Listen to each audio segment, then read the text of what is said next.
बेकार है, वही मेरे जीवन का आधार है। गाओ। बिना जीना बेकार है, पीछे वाले। वही मेरे जीवन का आधार है। मसीह बिना जीना बेकार है, वही मेरे जीवन का आधार है। गाओ। बिना जीना बेकार है, वही मेरे जीवन का आधार है। जीना मसीह है, मरना नफा है। जीना मसीह है, मरना नफा है। जीना मसीह है, मरना नफा है, ये जीवन तैयार। मसीह बिना जीना बेकार है। तालियां बजा के ये मेरे जीवन का।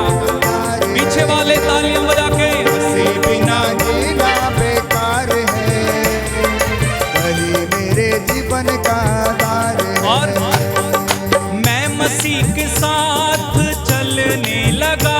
गाओ। मैं मसीह के साथ चलने लगा। मैं मसीह में हूँ, मसीह मुझ में है। मैं मसीह में हूँ, मसीह मुझ में है। मैं मसीह के साथ चलने लगा। मैं मसीह के साथ चलने लगा। मैं मसीह में हूँ, मसीह मुझ में है। मैं मसीह में हूँ, मसीह मुझ में है। क्योंकि आत्मा बिना जीना बेकार है, वही मेरे जीवन का आधार है। हाँ, आत्मा बिना जीना बेकार है, वही मेरे जीवन का आधार है। घूम घूम के एक साथ। मसीह बिना जीना बेकार है। सबको देख लो। मेरे जीवन का आधार है, मसीह बिना जीना बेकार है। मेरे जीवन का आधार है। दूसरा, क्रूस उठा के मैं चलने लगा। क्रूस उठा के मैं चलने लगा। मेरा दुल्हा यीशु मसीहा। मेरा दरबार यीशु मसीहा। क्रूस उठा के मैं चलने लगा। क्रूस उठा के मैं चलने लगा।